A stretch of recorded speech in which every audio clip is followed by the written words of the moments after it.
John Turner lived a simple life on the edge of nowhere. His farm stretched across a wide plain, with strange blue grass swaying under the suns that always seemed bright. His nearest neighbor was 50 kilometers away, and that suited him just fine. He had built his life to be quiet and predictable. The days were filled with feeding livestock, repairing fences, and tending to the strange alien crops that somehow grew better under his care than anyone else's. He had chosen this remote colony world for one reason: peace. No noise, no crowds, no trouble. Just him, his land, and the occasional letter from his sister back on Earth. That was enough. But peace is a way of breaking when you least expect it. It started as a rumble. John was sitting on his porch that evening, drinking from a tin cup and watching the sky turn a deep shade of violet as the sun sank low. The rumble was faint at first, like distant thunder, but it grew stronger, shaking the ground beneath his boots. He stood up quickly, his heart beating fast. An earthquake, he muttered to himself. He had lived here long enough to know the land rarely shook. Something was wrong. The rumble became a pounding rhythm, and then came the sound, a low, guttural roar, deep enough to rattle his chest. His blood turned cold. John ran inside his farmhouse and grabbed the old plasma rifle he kept mounted over the door. It was a relic from his time in the colony militia, years ago when the settlement was first being built. He hadn't fired it in ages, but his hands knew the weight well. He stepped back outside, the sky now dimming, and squinted toward the horizon.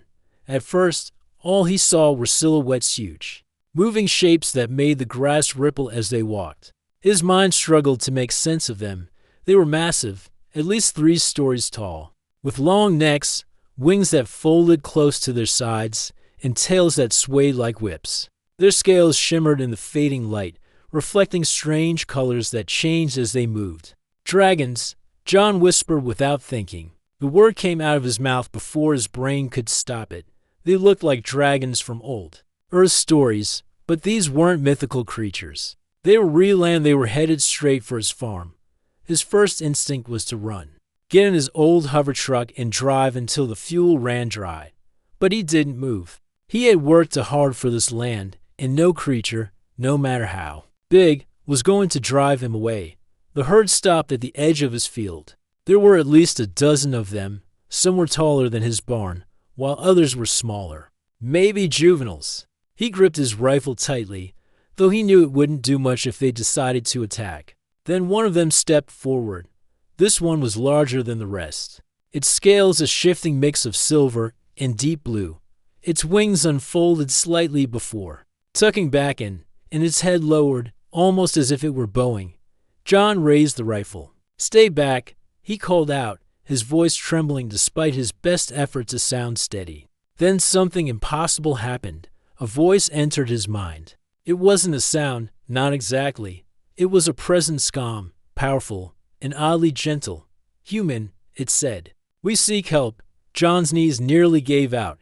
He looked around wildly. The dragon wasn't moving its mouth. He wasn't hearing this with his ears.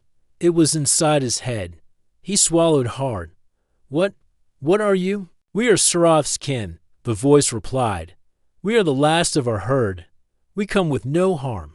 We need your aid." John blinked, trying to make sense of this. He hadn't spoken to another living soul in weeks, and now a creature out of fairy tales was talking directly into his brain. "I'm just a farmer," he said finally, his words shaky. "I don't know what you think I can do for you." The dragon, the one who called itself Srath, tilted its massive head. "We are wounded. We are hunted. We cannot heal alone. We saw your kind protect your own. We saw your kind fight for what they cherish. We hoped you might help us." John lowered the rifle slightly, his thoughts spinning. He didn't know much about aliens beyond the few species who traded at the colony outpost, but these dragons, whatever they were, looked desperate. Some of them were limping. He could see dried, darkened blood along their scales. One smaller one collapsed to the ground, its wings hanging loosely. He let out a long breath. "If you're asking for help, what exactly do you need? Food, shelter, what?" Srath's voice deepened in his mind. "All of it, but more than that. safety. They will follow us here. They will kill us. And perhaps you too. But we had nowhere else to go. John blinked. Who's they? The Thrix. Sarath said, the name carrying weight like a curse. They destroyed our home. They will destroy us, unless we find an ally. John stared at the herd, his hands tight on the rifle. He should say no. He should tell them to leave before they brought their war to his doorstep. But then, he looked at the smallest one, still lying on the ground, its breathing shallow and uneven. He saw the exhaustion in their movements, the fear behind their eyes. They weren't monsters. They were survivors. He sighed, rubbing a hand over his face. All right, he said, almost to himself. I don't know how much I can do, but I'll help, at least for now. The dragon lowered its head further, a gesture that almost felt like gratitude. Then we are in your debt, John Turner of the farm. John nearly jumped at the sound of his name. He hadn't told them that, but he didn't ask how they knew. He looked at the herd, then back at his old farmhouse. It wasn't built for guests, much less a dozen alien dragons. This was going to be a problem. Still, he had made up his mind. All right, he muttered, lowering the rifle completely. Let's figure out how to keep you alive. For the first time in years, John felt his quiet little life shift into something unknown. He had no idea what kind of trouble he had just invited onto his land. But as the massive creatures began to settle near his fields, one thing became clear. His farm would never be the same again. John barely slept that night. He kept waking up to the sound of movement outside, massive claws dragging across the ground, the occasional deep rumble of a dragon's breathing, or the soft thud of a tail against the soil. Every sound reminded him that his quiet, ordinary farm had turned into a camp for alien refugees. When the first rays of the twin suns lit the sky, he dragged himself out of bed, still half-tired, and stepped out onto his porch. The sight before him felt unreal. The herd of dragons, at least a dozen of them, was resting in his fields. Some lay curled up like enormous cats, their scales reflecting the sunlight in shifting colors. Others stood watchfully, their long necks turning slowly as if scanning for danger. He noticed how many were injured. Several had deep gashes along their wings. One limped awkwardly to a patch of shade, even from a distance. He could see patches where scales had been burned or torn away. John rubbed his forehead. What have I gotten myself into? He muttered. The biggest dragon, the one who had spoken to him the night before, was already awake. It stood near the fence, its silver blue scales shining like water. John walked toward it cautiously. You, Sarath, right? He said. The dragon lowered its massive head slightly in acknowledgement. Yes, John Turner of the farm. You kept your word. We thank you. John shifted uncomfortably. He wasn't used to being thanked by creatures 3 times the size of his barn. Don't thank me yet. I still don't know what I'm supposed to do with all of you. You said you needed food and safety. That's not exactly easy to provide. Sarath's eyes bright, almost glowing, focused on him. We would not ask if we had any other choice. The Thrix will follow. They do not stop until all of us are gone. We need shelter. We need time to heal. And we need someone who can help. You stand against them. John stared at the dragon. Stand against them? I'm a farmer. I grow crops. I fix fences. I don't fight alien wars. You are more than that, Sarath said firmly. We have seen what your kind can do. Humans are known across the stars for their will. You fight even when you should not win. That is why we came to you. John didn't know whether to laugh or curse. You came to me because... What? I'm stubborn.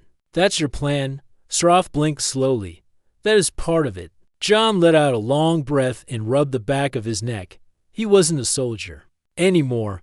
Those days were far behind him. He left that life because he didn't want to fight anymore. And yet, here he was, talking to an alien dragon who wanted his help in surviving a galactic predator. Look, John said after a moment, I can give you some food. I've got some old storage shelters you can stay near. But I can't promise. They'll hold up if someone actually comes looking for you. And I don't know the first thing about healing. Whatever you are, Sarath tilted its head. We will tend to our own injuries. but we need a safe place to do so. The Thrix will not expect us to hide among humans. That gives us time." John sighed again. He knew this was a bad idea, but he couldn't just tell them to leave, not when they were this desperate. He glanced at the dragons lying across his fields. "All right," he said finally, "I'll help you get settled, but we need to keep a low profile. If anyone from the colony sees a herd of, well, you, in my fields, there will be questions." Sroth nodded slightly. "We understand." They spent the morning working out basic arrangements. John cleared out his old grain storage barn so a few of the dragons could rest inside. The larger ones stayed outside, huddled close to the tree line for cover, while John moved supplies around. Sroth remained near him, answering questions. "What exactly are the Thrix?" John asked as he dragged a heavy container of water toward the barn. Sroth's tone shifted, becoming darker. "They are destroyers, a species that takes what they want and burns the rest. They wiped out our nesting grounds. They poisoned our skies. Those who survived were hunted for sport. We are all that remains of our kind in this sector." John grunted as he set the container down. "And you think they'll follow you here?" "They will," Sroth said. "They do not forgive. They do not stop." That sent a chill through John. He had wanted a quiet life away from conflict, and now conflict was heading straight toward him. By midday, John had managed to set up some feeding stations. He didn't know what dragons ate, so he offered a mix of grains, water, and some of his livestock. To his relief, they accepted it without complaint, though one gave him an odd look when he muttered, "Well, there goes my profit for the season." In the afternoon, John sat on the porch, wiping sweat from his forehead. Sroth joined him, or rather, positioned itself near the porch like a living mountain of scales and wings. "You said humans fight even when they shouldn't," John said, staring at the horizon. "Where'd you hear that? From many worlds." Sroth replied, "Your kind has faced stronger enemies and survived. You adapt, you endure, you make allies where others see only enemies." John gave a short laugh. "Sounds nicer than it really is. Most of the time, we just do what we have to do to stay alive." Sroth lowered its head, bringing its glowing eyes level with him. "That is exactly why we came to you." Before John could respond, a distant buzzing sound reached his ears. He frowned, standing up. It grew louder, mechanical, sharp, like the hum of drones. Sroth's head snapped toward the sound. "They are here." John froze. "What? Who, the Thrix?" Sroth growled. "They have found us." John's heart raced. He looked at his farmhouse, at his fields, at the herd of dragons still too weak to fight properly. He didn't know what was coming, but he knew one thing: his quiet life was over. John barely slept that night. He kept waking up to the sound of movement outside, massive claws dragging across the ground, the occasional deep rumble of a dragon's breathing, or the soft thud of a tail against the soil. Every sound reminded him that his quiet, ordinary farm had turned into a camp for alien refugees. When the first rays of the twin suns lit the sky, he dragged himself out of bed, still half-tired, and stepped out onto his porch. The sight before him felt unreal. The herd of dragons, at least a dozen of them, was resting in his fields. Some lay curled up like enormous cats, their scales reflecting the sunlight in shifting colors. Others stood watchfully, their long necks turning slowly as if scanning for danger. He noticed how many were injured. Several had deep gashes along their wings. One limped awkwardly to a patch of shade, even from a distance. He could see patches where scales had been burned or torn away. John rubbed his forehead. "What have I gotten myself into?" he muttered. The biggest dragon, the one who had spoken to him the night before, was already awake. It stood near the fence, its silver blue scales shining like water. John walked toward it cautiously. "You, Sroth, right?" he said. The dragon lowered its massive head slightly in acknowledgement. "Yes, John Turner of the farm. You kept your word. We thank you." John shifted uncomfortably. He wasn't used to being thanked by creatures 3 times the size of his barn. "Don't thank me yet. I still don't know what I'm supposed to do with all of you. You said you needed food and safety. That's not exactly easy to provide." Sarath's eyes bright, almost glowing, focused on him. We would not ask if we had any other choice. The Thrix will follow. They do not stop until all of us are gone. We need shelter. We need time to heal. And we need someone who can help. You stand against them. John stared at the dragon. Stand against them? I'm a farmer. I grow crops. I fix fences. I don't fight alien wars. You are more than that, Sarath said firmly. We have seen what your kind can do. Humans are known across the stars for their will. You fight even when you should not win. That is why we came to you. John didn't know whether to laugh or curse. You came to me because… What? I'm stubborn. That's your plan? Sarath blinked slowly.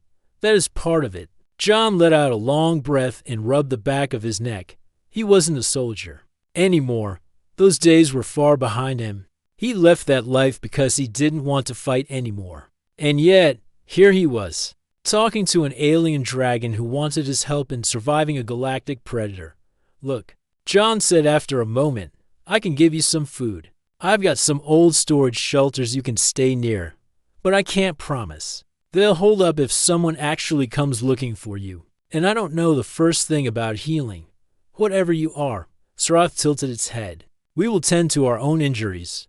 But we need a safe place to do so. The Thrix will not expect us to hide among humans. That gives us time. John sighed again. He knew this was a bad idea. But he couldn't just tell them to leave, not when they were this desperate. He glanced at the dragons lying across his fields. All right, he said finally. I'll help you get settled. But we need to keep a low profile. If anyone from the colony sees a herd of, well, you, in my fields, there will be questions. Sarath nodded slightly. We understand. They spent the morning working out basic arrangements. John cleared out his old grain storage barn so a few of the dragons could rest inside. The larger ones stayed outside, huddled close to the tree line for cover, while John moved supplies around. Sarath remained near him, answering questions. What exactly are the Thrix? John asked as he dragged a heavy container of water toward the barn. Sarath's tone shifted, becoming darker. They are destroyers, a species that takes what they want and burns the rest. They wiped out our nesting grounds. They poisoned our skies. Those who survived were hunted for sport. We are all that remains of our kind in this sector. John grunted as he set the container down. And you think they'll follow you here? They will. Sarath said, they do not forgive. They do not stop. That sent a chill through John. He had wanted a quiet life away from conflict. And now conflict was heading straight toward him. By midday, John had managed to set up some feeding stations. He didn't know what dragons ate, so he offered a mix of grains, water, and some of his livestock. To his relief, they accepted it without complaint, though one gave him an odd look when he muttered, well, there goes my profit for the season. In the afternoon, John sat on the porch, wiping sweat from his forehead. Sarath joined him, or rather, positioned itself near the porch like a living mountain of scales and wings. You said humans fight even when they shouldn't, John said, staring at the horizon. Where'd you hear that? From many worlds. Sarath replied, your kind has faced stronger enemies and survived. You adapt, you endure. You make allies where others see only enemies. John gave a short laugh. Sounds nicer than it really is. Most of the time, we just do what we have to do to stay alive. Sarath lowered its head, bringing its glowing eyes level with him. That is exactly why we came to you. Before John could respond, a distant buzzing sound reached his ears. He frowned, standing up. It grew louder, mechanical, sharp, like the hum of drones. Sarath's head snapped toward the sound. They are here. John froze. What? Who? The Thrix? Sarath growled. They have found us. John's heart raced. He looked at his farmhouse, at his fields, at the herd of dragons still too weak to fight properly. He didn't know what was coming, but he knew one thing: his quiet life was over. John woke before dawn. He hadn't slept much. His mind kept running through what had happened the day before the fight with the drones, the way the dragons fought beside him, and Sarath's warning that more would come. He couldn't ignore it. The Thrix weren't going to give up. He stepped outside and breathed in the cool morning air. The smell of burnt metal still lingered where the drones had crashed. His farm, once quiet and peaceful, now felt like the edge of a battlefield. Sroth was awake too. Standing at the edge of the field with her wings half unfolded, she looked at him as he approached. "You are troubled," she said, her deep voice filling his mind. John rubbed his eyes. "Troubled? I'm about to get flattened by an alien army." "Yeah, you could say that." Sroth tilted her head slightly. "Then you know what must be done." John sighed. "You're talking about preparing for a fight, aren't you?" "Yes," Sroth said. "The Thrix will send more, larger machines. They will not stop until we are gone. If we stand unprepared, we will die." John didn't argue. He knew she was right, but the thought of turning his quiet farm into a fortress made his stomach churn. He had come here to escape conflict, not invite it. Still, what choice did he have? He nodded slowly. "All right, if we're doing this, we do it right. We need defenses, traps, barriers. Anything that slows them down." Sroth lowered her head slightly, almost like a bow. "You lead. We will follow." That caught John off guard. "Me? I'm no leader." "You fight with thought, not just strength," Sroth said. "That is leadership." John wasn't sure if he believed that, but there was no time to argue. "Fine, let's get started." The rest of the morning was spent walking the land. John took notes on an old tablet, sketching out plans as ideas came to him. He had learned long ago that in any fight, the terrain could be your greatest ally or your worst enemy. He walked with Sroth at his side, pointing to key spots. "We'll flood that low ground. If they send heavy walkers, they'll get stuck. We can dig trenches along that ridge, and that hill near the barn. Perfect spot for you and the others to fire from." Sroth listened carefully, occasionally giving her own input. "We can harden the ground with our breath," she said. "Create walls of stone where there are none." "Good," John said. "We'll need that." By mid-morning, the rest of the dragons were awake and gathered near the farmhouse. John explained the plan as simply as he could. Some of them didn't speak like Sroth, but they understood through her translations. Then they got to work.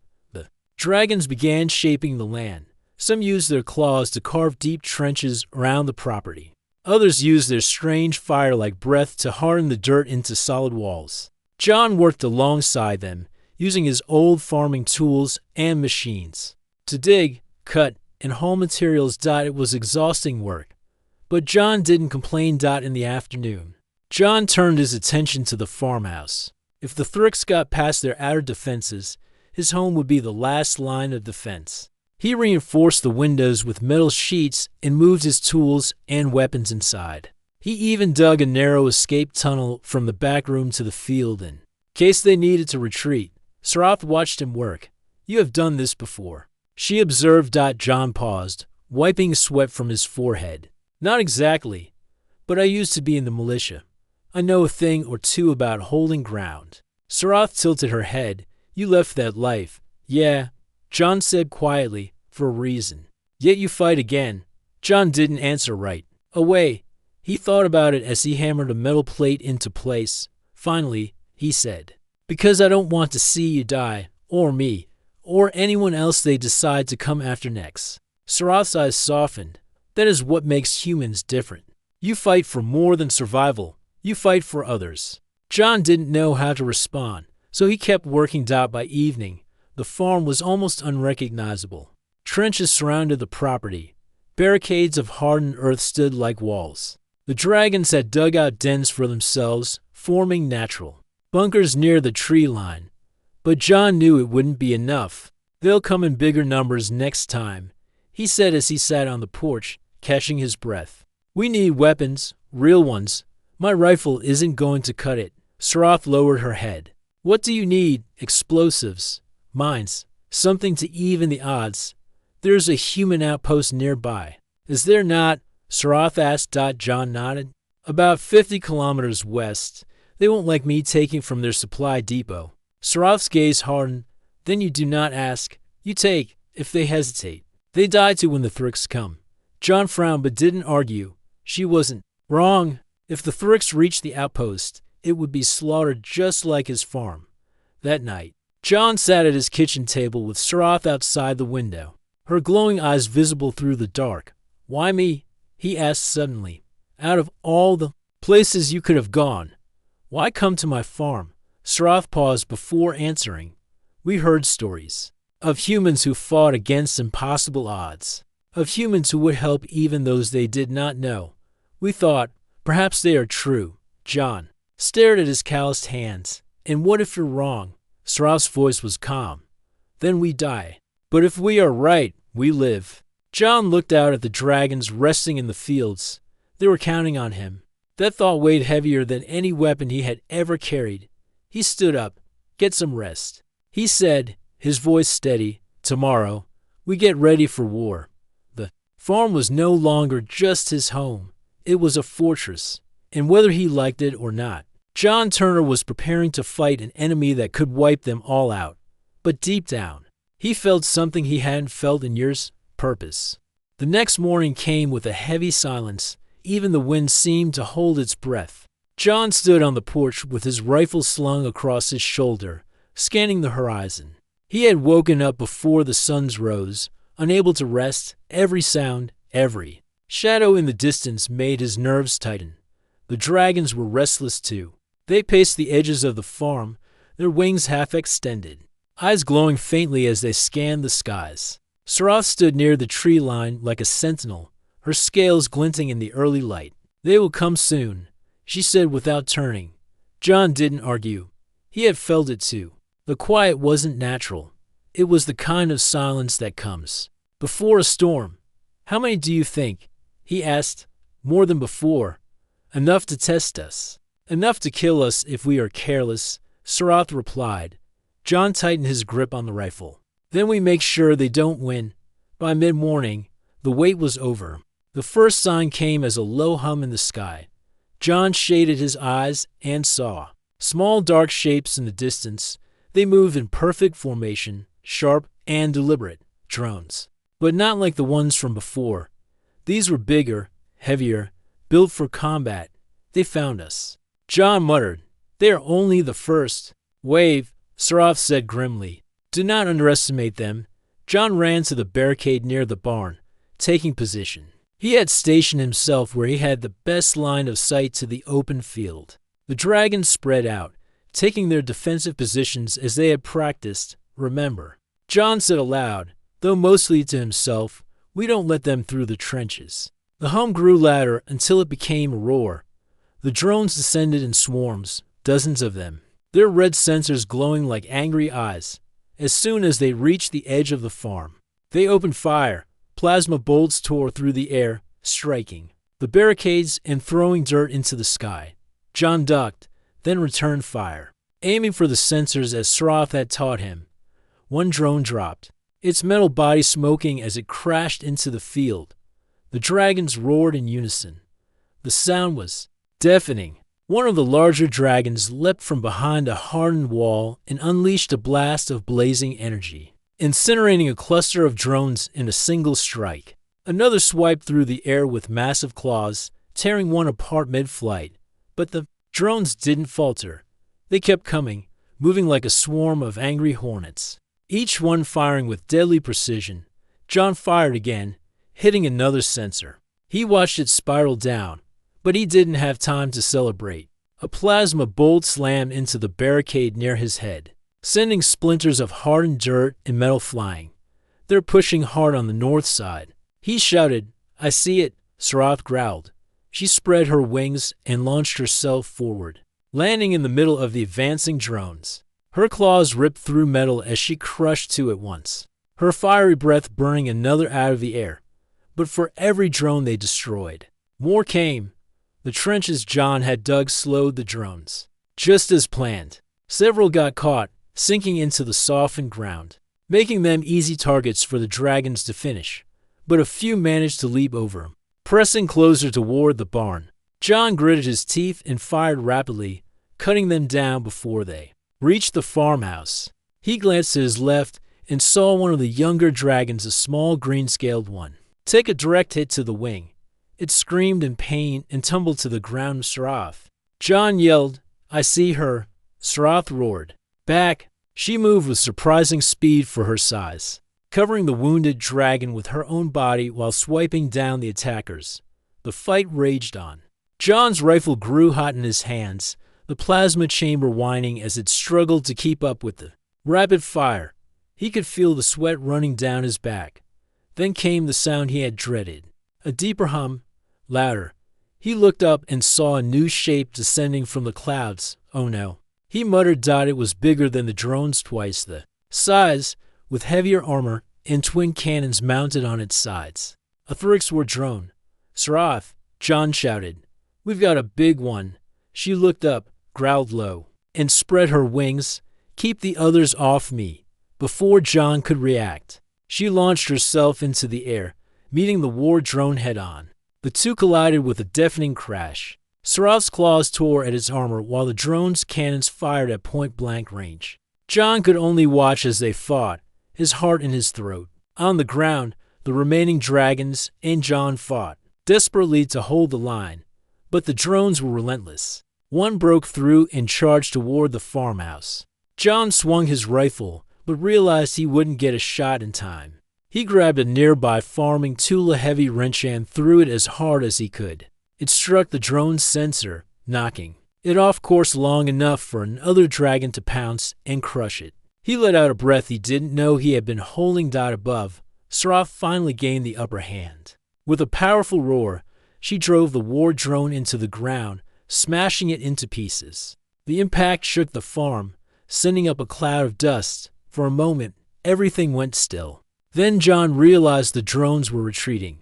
The remaining ones pulled back, flying in formation until they vanished into the horizon. John collapsed against the barricade, his rifle slipping from his hands. His whole body ached, but he was alive. The dragons gathered near Sarath, who stood over the wreckage of the war drone, her chest rising and falling with exhaustion. John walked toward her, still catching his breath. We did it, Sarath's eyes glowed faintly. We survived, but this was only their first strike. John frowned. That was the first. What do you call that thing you just tore apart? A warm-up. They wanted to test our defenses, Sarath said. Now they will come with greater force. John stared out at the horizon, knowing she was right. The Thrix weren't done. This was just the beginning. John didn't sleep that night. He sat on his porch with his rifle across his lap, staring at the horizon. The farm was quiet, but it wasn't the comforting quiet he loved. It was heavy and sharp, like the calm before lightning strikes. The battle from earlier played again in his mind. The drones, the trenches. Sarath slamming the war drone into the ground. It had felt like a victory, but deep down, he knew Sarath was right. That wasn't the real attack. The real one was coming. As the first sun rose, Sarath approached, her massive form casting a long shadow over the porch. She lowered her head so her glowing eyes met his. You did not rest, she said. John gave a short laugh. Couldn't. Too much to think about. You are thinking of how to win. Sarath said, I'm thinking about how to keep us alive. John replied. He rubbed his tired eyes. I used to do this kind of planning a long time ago. I thought I left that life behind. Guess I was wrong. Sarath tilted her head. That life prepared you for this moment. You are not just a farmer, John Turner. You are a fighter, a protector. John let out a long breath. He didn't feel like either. But there wasn't time for doubt. By midday, they were readying for what was to come. John gathered the dragons near the barn and explained the plan. We hold them here, he said, pointing to the trenches and hardened walls they had built. If they break through, we fall back to the farmhouse. This is our last line. If we lose that, we lose everything. Sarath translated for the others, her deep voice carrying across the field. The dragons rumbled in agreement, their glowing eyes fixed on John. He tried to keep his voice steady. You fought well yesterday, but this won't be like that. They'll come with more, heavier, smarter. We can't afford mistakes. One of the younger dragons, a green-scaled one with a torn wing, spoke for the first time. Her voice weak, but determined. We will not fail. John nodded. He hoped she was right. It didn't take long for the enemy to arrive. The sound came first, a deep, mechanical hum that grew louder by the second. John felt it in his chest before he saw anything. Then they appeared on the horizon, dozens of dark shapes. Not just drones this time. Walkers. They moved like massive insects. Their long metal legs carrying heavy weapon platforms across the open ground. Behind them flew swarms of drones, more than John had seen before. And above it all, a massive ship hovered, blotting out part of the sky. John's breath caught. They brought a carrier, he said under his breath. Sroth growled low. The Thrix come in full force. John gritted his teeth. Then let's make them regret it. The first barrage came fast. Plasma fire rained down from the walkers, striking the trenches and walls with explosive force. Dirt and hardened earth burst into the air. John ducked behind cover as debris rained down. Return fire, he shouted. The dragons roared, unleashing blasts of blazing energy that streaked across the field. A cluster of drones exploded in midair, falling like flaming meteors. One of the walkers stumbled as its legs were cut out from under it, collapsing. In a heap of metal. John popped up from cover and fired his rifle, aiming for the drone's sensors. One fell, then another, but there were too many. Sroth, focus on the walkers, John yelled. Take their guns out first. Sroth spread her wings and took flight, soaring high above the battlefield. She dove toward the nearest walker, her claws tearing into its weapon mounts. Plasma blasts lit the sky as she ripped it apart piece by piece. But for every machine they destroyed, more pressed forward. The ground shook as one of the walkers breached the first trench line. John cursed under his breath and ran to the side, grabbing one of the improvised explosives he had made from his farming supplies. He had never been good at building bombs, but desperate times didn't leave room for perfection. He lit the charge and threw it under the walker's front legs. The explosion ripped through its joints, sending it crashing to the ground. John dove for cover as metal debris flew past him. When he looked up, Sroth was there, covering him with her massive body as plasma bolts rained down. Stay behind me, she growled. John forced himself to his feet. Not a chance. We're in this together. The air was filled with fire and smoke. The Thrix drones swarmed like hornets, their weapons cutting through defenses. The dragons fought fiercely, claws and fire tearing through machine after machine. But the enemy's numbers seemed endless. John saw one of the older dragons fall, its massive body smoking as plasma fire tore through its side. The sight made his stomach twist. We can't hold them here, he shouted. Then we fall back, Sroth roared. The dragons retreated toward the inner defenses near the farmhouse, covering each other as they pulled back. John ran with them, firing at anything that moved. As they reached the last line of defense, John knew this was where the fight would be decided. The farmhouse stood behind them, their final refuge. He turned to Sroth. We hold them here, or we're done. Sroth nodded. Then we do not move. The Thrix advanced in full force. Walkers climbed over their fallen. Drones filled the air, and plasma fire lit the field like a storm of light. John reloaded his rifle, his hand steady despite the chaos. This was it. Let's show them what happens when you corner us, he muttered. And then the storm broke. The Thrix hit them with everything. Plasma fire shredded the barricades. Drones swarmed in, forcing John to shoot at point-blank range. A walker charged straight for the farmhouse, but 3 dragons leapt on it at once, dragging it down in a violent clash of metal and scales. Sroth stayed close to John, her body a shield as she tore through machine after machine. For every one they destroyed, more came. But John didn't stop.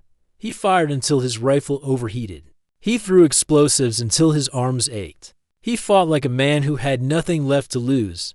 And somehow they held. As the second sun began to set, the battlefield grew quiet.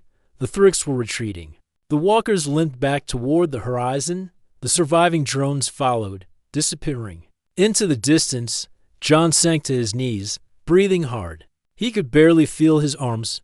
We did it, he whispered. Sroth limped toward him, her scales scorched and bleeding. For now, she said. But they will return, and when they do, it will be worse. John looked out at his broken farm. His land was scorched, his home barely standing, and the dragons were battered. but they were alive. And that was enough. John stood on the porch, staring out at what was left of his farm.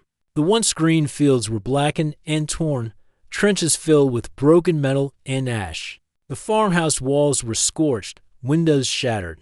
It barely looked like a home anymore. The dragons were gathered in silence near the tree line, tending to their wounds. Some had burns along their wings, others deep gashes in their scales. Even Sarath, strong as she was, limped slightly, her silver-blue scales dulled by soot and blood.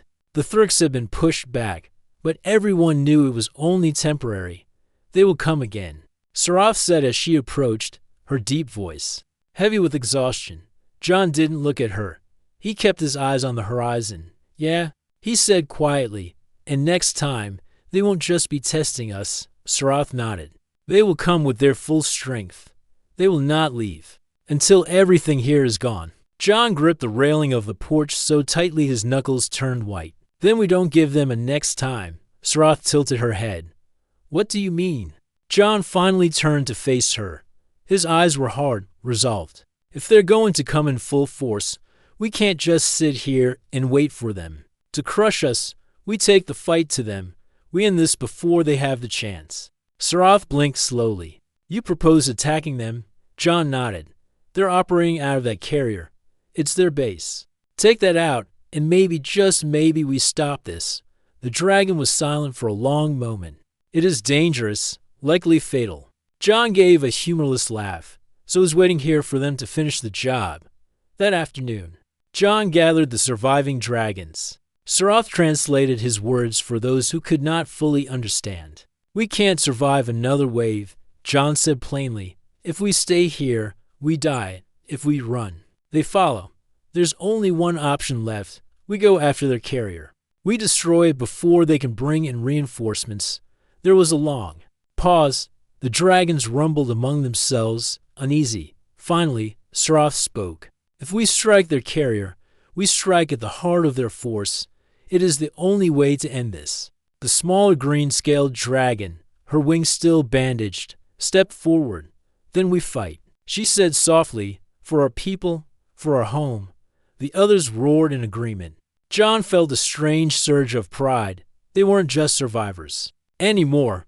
They were ready to finish this. The plan was simple but dangerous. John had an old hover truck rigged with explosives, originally meant to blast apart tree stumps for farming.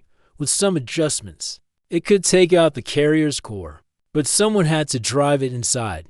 I'll do it, John said without hesitation as they prepared the truck. Sarath growled low, no, too dangerous. You are not one of us. You do not need to die for our fight. John shook his head. This isn't just your fight anymore. They came here, to my home, and if we don't stop them, they'll do it to someone else next. I'm the only one who can drive this thing, so it has to be me. Sarath stared at him, her glowing eyes unreadable. Then, slowly, she nodded. Then we make sure you live long enough to reach them. As the second sun set, the sky turned blood red. It felt like the world itself was holding its breath. John climbed into the truck, checking the makeshift explosives one last time. His hands were steady now. No more doubt. No more hesitation. The dragons took to the air, wings spreading wide. Flying in a V formation around him, Sarath led at the front, her silver-blue form shining faintly in the darkening sky. This is it, John muttered to himself as the carrier came into view. It was massive up close like a floating fortress, bristling with guns and glowing with alien light. They see us, Sarath warned. Plasma fire erupted from the carrier's defenses. The dragons dove and weaved, their fire lighting up the sky as they cut through the swarming drones. John gritted his teeth and pushed the truck forward, feeling every vibration as the ground shook beneath him. The battle was chaos. Drones swarmed like angry hornets, blasting at anything that moved. Dragons roared and clawed through them, wings folding and flaring as they dodged plasma bolts. The air was thick with fire, smoke, and the metallic screech of the Thrix machines. Sarath flew low beside John's truck, shielding him from incoming fire with her own body. Almost there, she shouted into his mind. John's heart pounded. As the carrier's massive landing bay came into view, Keep them off me just a little longer." He yelled back. A plasma bolt struck near the truck, flipping it onto its side. John was thrown hard against the door, pain shooting through his shoulder. He groaned but forced himself to crawl out, coughing through the smoke. "John," Sroth roared, swooping down to shield him. "I'm fine," he grunted, grabbing the detonator. "I can still do this." He limped forward, past the wrecked truck, toward the carrier's core. The dragons created a wall of fire and claws around him, buying him the seconds he needed. John reached the core, a glowing column of alien machinery humming with energy. Without thinking, he planted the explosives at its base and activated the timer. "Done," he shouted. "Let's go." Sroth scooped him up in her massive claws and launched into the sky as the dragons retreated. Plasma fire chased them, but they didn't slow. Then came the explosion. The carrier lit up in a blinding flash as the core went critical. A shockwave tore through the air, knocking John breathless. When his vision cleared, the massive ship was falling, breaking apart as it crashed into the distant fields with a thunderous roar. The Thrix drones faltered. Without their carrier, they lost their coordination. One by one, they fell, retreating into the sky like broken insects. The battle was over. John woke hours later on the porch of his farmhouse. His shoulder ached, but he was alive. Sroth lay nearby, battered but breathing, her glowing eyes watching him. "You did it," she said softly. "We did it," John corrected. The dragons gathered around him, no longer just strangers, no longer just refugees. They were his allies, his family. John looked out at his ruined farm and let out a long breath. It would take years to rebuild, but for the first time in a long time, he didn't feel alone. "Guess I'm not just a farmer anymore," he said quietly. Sroth lowered her head. "No, you are a protector, a dragon in human form." John smiled. For once, he didn't argue. "Would you like me to make a short epilogue to 100 to 300 words, showing what happens weeks later whether John rebuilds the farm with the dragons, and if the humans and dragons form an alliance? Also, do you want me to make this whole 7-part story into a single, continuous novel-style document so it reads like one smooth book?"